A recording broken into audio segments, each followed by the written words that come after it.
AI's Dirty Secret, or How to Spend $500,000 of Supercomputing. Episode 5. An Unusual Introduction.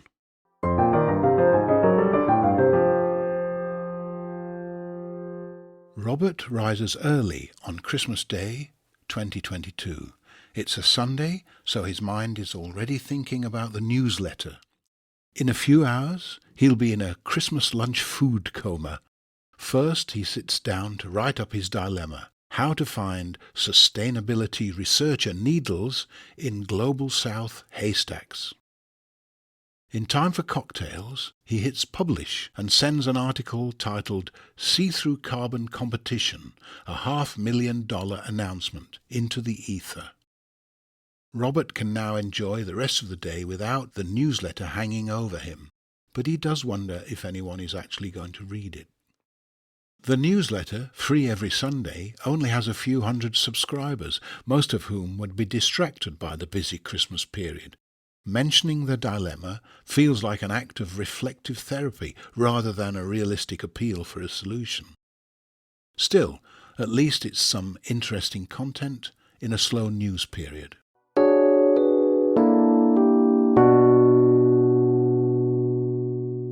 Putting out the newsletter every Sunday has become part of Robert's routine. Even if its circulation is tiny and his articles largely ignored, writing original articles on neglected topics every week is good discipline. It keeps him well informed, deepens his understanding of complex problems, and each Sunday further refines the see-through news methodology and mission. Sometimes the main article is a throwaway climate take on a current topical issue, like the movie Don't Look Up, dashed off in a couple of hours. Sometimes it's a deep dive requiring weeks of research, like one Robert had written a few months before called Dr. Dryden and the Missing Plankton. This was about a parallel existential threat to human civilization and biodiversity created by burning fossil fuels.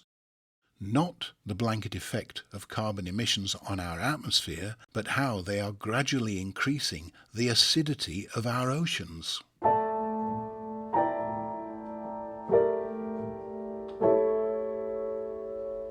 Dr. Dryden and the Missing Plankton was an investigation of the science and media treatment of a remarkable citizen science project. In the 1980s, Dr. Howard Dryden had turned his marine biology PhD project into a global water treatment business, supplying clean water to everything from entire cities to huge industrial complexes. Once he started doing business with marine parks, he returned to his original passion and was shocked by how polluted our oceans had become. He sold up his stake in the business, bought an ocean-going yacht, and applied his commercial innovations to the basic science of measuring the sea's fundamental health indicator, plankton. Dr. Dryden invented a new method of taking water samples and trained a couple of dozen Atlantic yacht sailors in how to use it.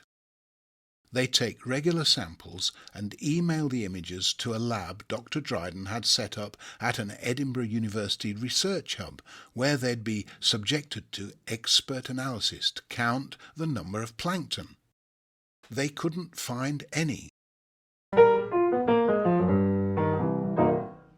Conventional plankton counters pooh-poohed Dr. Dryden's findings, either dismissing his technology or saying he was looking in the wrong places. Mass media, less concerned about such technical nuances, simply misreported the results with sensationalist headlines. Few people read beyond the headlines, including scientists who should have known better. A critical scientific question rapidly descended into a Twitter storm of name-calling. Any scientific reason was drowned out in polarized grandstanding from either side of the social media schoolyard. Dr. Dryden and the Missing Plankton was a typical see-through news article. It tried to, see through the news, taking the time to explain the science objectively and in detail, and analyse how and why mainstream media didn't. You've probably not heard anything about this story, which is precisely why Robert spent weeks researching it. After tracking Dr. Dryden down to his research yacht in Colombia, he interviewed planktonologists, oceanographers, statisticians and marine biologists in California, Alaska and around Europe. Robert published Dr. Dryden and the Missing Plankton at the height of the unedifying public name-calling. The plankton counting community welcomed the article as an even-handed explanation of both the scientific debate and the unscientific media ding-dong. The mainstream media duly ignored it. They have enough trouble reporting how we're trashing the air we breathe and the water we drink. The media don't, it seems, have any appetite to add the collapse of our marine ecosystem to the list of inconvenient climate truths. They may reckon the average reader finds things depressing enough already. They may be right, none of which changes the reality that the year-on-year pH balance of our oceans is rapidly approaching the point when it will dissolve the shells protecting the microorganisms that produce half our oxygen.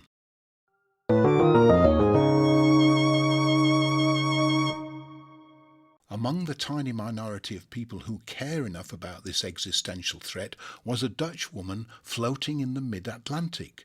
She was one of the yachters who'd volunteered for Dr. Dryden's Citizen Science Water Sample Collection Program. After reading the See-Through News article, she subscribed to the See-Through News free weekly newsletter, where, on Christmas Day, she read about Robert's dilemma on how to find Global South candidates. Bobbing on her Atlantic yacht, she thought of another newsletter she subscribed to, using up her precious internet bandwidth to read in her bunk. She reckoned it might be worth putting Robert in touch with Renuka. Dr. Renuka Thakore was founder of the Global Sustainable Futures Progress Through Partnerships Network. GSFN had a lot of similarities to See-Through News. Both were zero-budget social media networks. Both were established around the same time. Both had hit on the same trick. They were trying to use social media's free infrastructure for effective climate action. Our Silicon Valley overlords provide free access to their platforms in exchange for our data, which they sell to advertisers, who use it to persuade us to buy more stuff we don't need, pumping more carbon into the atmosphere. Robert and Renuka both had the idea of using this same infrastructure to reduce carbon by connecting like-minded people to take effective climate action. See-Through News targeted a mass audience, while Renuka's network consisted of, and this was why our Dutch sailor, who prefers anonymity, made the connection, sustainability researchers, mainly PhD and master's students, mainly in the Global South. Renuka's GSFN had grown in a couple of years to encompass 150 countries with thousands of researchers, all connected to a potential network of 1 million more. Maybe, thinks this Dutch sailor as she looks through her porthole into the mid-Atlantic Christmas darkness, maybe Renuka can help Robert find some needles in the Global South haystack in time to spend Tom's $500,000 of supercomputing before the April 10th deadline. She uses some more of her precious bandwidth to email Robert and suggests he contacts Renuka. This mystery Dutch connector didn't realise, nor did Robert nor Renuka, that they, Robert and Renuka, were actually only a 90-minute drive away from each other in southern England. That's the power of social media, right there.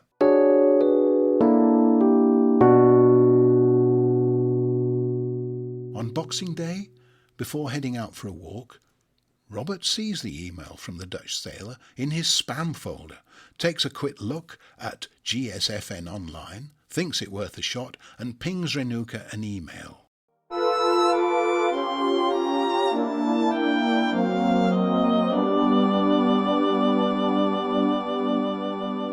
In episode 6, Rules, Referees and Global South Haystacks, we find out whether Anuka replies.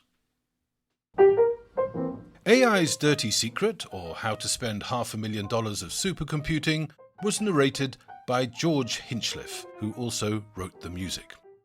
It was written, produced and mixed by Robert Stern. The See-Through News podcast is a See-Through News production.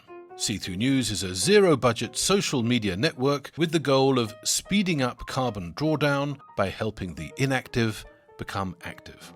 For more, visit seethroughnews.org. Thank you for listening.